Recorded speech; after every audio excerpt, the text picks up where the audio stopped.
Hello and welcome to episode 55 of Mo Money, the Investing in Economics show for millennials by a millennial, where our goal is to educate, entertain, and empower a new generation of investors. I am, of course, the host. Now get ready for another amazing episode. Everybody knows what monopolies are. Big, evil companies that totally control a certain market. Their monopoly status allows them to set any price they want, pay their workers poor wages, and just be all around terrible. Now, when we think about monopolies, we think about old companies like Rockefeller's Standard Oil or Carnegie's U.S. Steel. After 1890's Sherman Antitrust Act and 1914's Clayton Act, monopolies were thought to be a thing of the past. For many years, antitrust was a noble and successful political platform. Fighting antitrust meant that you were sticking up for the little man against the big titans of industry. It meant defending the farmers, factory workers, small and medium businesses, and competitive markets. Every important aspect of the U.S. economy was protected from the evil forces of monopoly. But in recent decades, the talk of fighting monopolies has disappeared from political discourse, while at the same time, the concentration of markets has only grown and grown. In 2016, Secretary of State Hillary Clinton, then the frontrunner for the Democratic nomination and eventual president, made a speech in Toledo. In this speech, she pledged to fight old-fashioned monopolies and to appoint tough enforcers to make sure big companies did not continue to grow bigger and bigger. Unfortunately, that was the last statement she made on this topic for the rest of her campaign.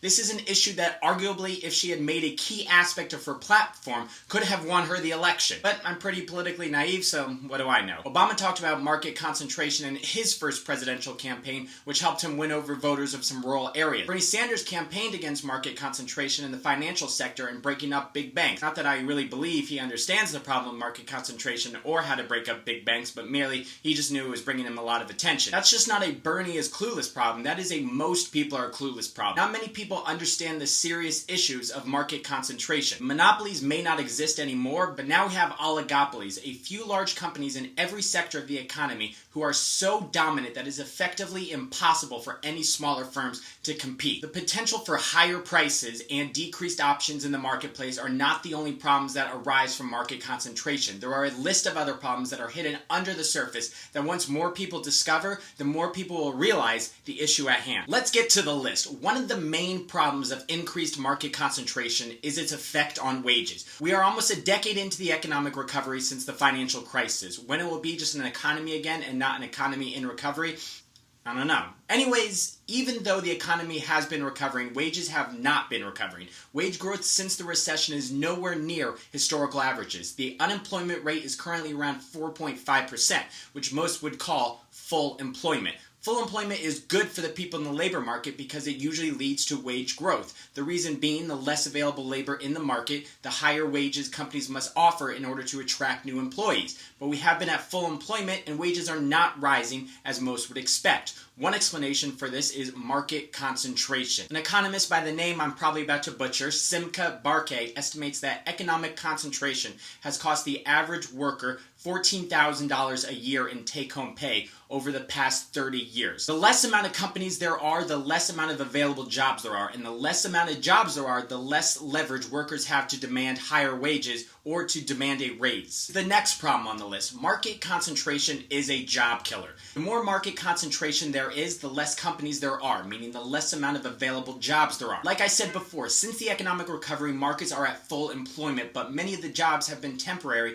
or low-wage paying jobs. Also, a lot of people have completely left the job market, which exempts them from being counted in the unemployment rate. Again, the decrease in good jobs available is not strictly caused by market concentration, but it does have a very large effect. A lot of concentration in the markets is due to merger and acquisitions of one company by another, usually large company. When this occurs, the larger company does not keep all the smaller company's employees due to the fact that it's growing its business. A majority of the times, M&As lead to major layoffs as the companies only keep on the workers that they deem important. This can lead to the unemployment of entire towns and cities as companies that employed most of the town are brought or forced into bankruptcy by large oligopolies, virtually turning towns across America into ghost towns. Also, large companies can kill a town or a city by strong-arming them if they refuse to agree to the demands of the company. Basically, they are like a large legal mafia. If there was less market concentration and more competitive markets, then there would be more companies providing goods and services, thus meaning there would be more jobs. If there were more jobs, there would be more competition between companies to fill those positions with the most talented workers. The only way you're going to attract talented workers is by offering better benefits such as higher wages.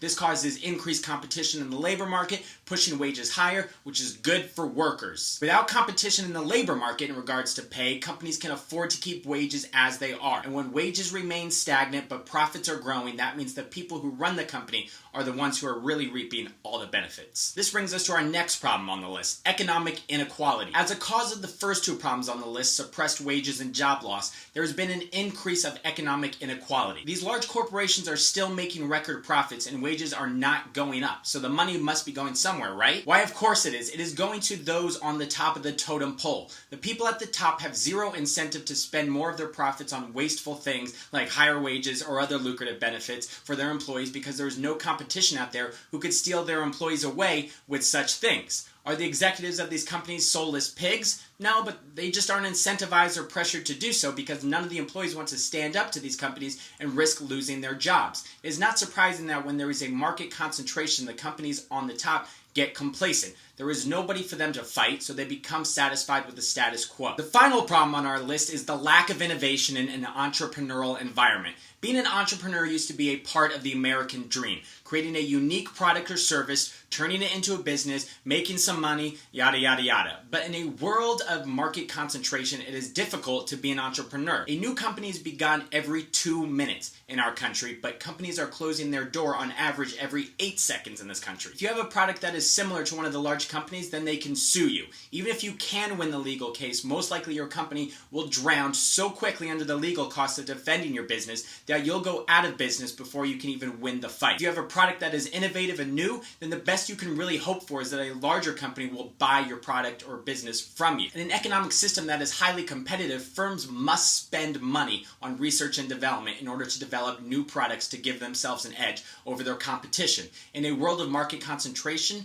companies spend little money on R&D and just wait for some other innovative company to do the groundwork and buy them once they have developed. For these large companies, it is a much better deal instead of developing new products and dealing with the failures and all the problems that come with it. You just let the other people do all the hard work, you wait to see which company people like, then you buy them. It's really a no-lose situation for these large companies. It's a loss for consumers and everybody else. I mean, sure, these companies do some innovation on their own and people are in awe when Apple releases a new phone or Amazon says they'll start delivering by drones, but based off what we have seen in the past, the best innovation occurs more rapidly in highly competitive markets. The bottom line is this. Most, if not all, monopolies and oligopolies do not occur naturally. They occur by unfair business practices and by the hand of the government through lobbying and other coercive practices. Sure, we enjoy the one-stop shop of Amazon, Apple's great products, or Googling every question that we cannot answer. But that does not mean that they are above the law or they deserve a pass. Monsanto owns almost all of the seed market. Tyson Foods owns almost all of the food and meat market. These companies have American farmers